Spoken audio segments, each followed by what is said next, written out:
Hi there. Today we're looking at adding policies to an Induction portal. To make policies visible to your inductees on your portal, you will need to edit portal settings of your online induction system. Step 1. Click on Site Inductions. Then scroll down to Self-Service Portal.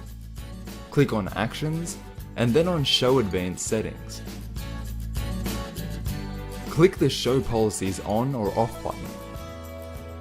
Once your inductees visit your portal, they will need to register. Your company's policies will become visible to your inductees below Online Inductions. A record of all viewed policies is kept and is available to your admin. Thanks for watching.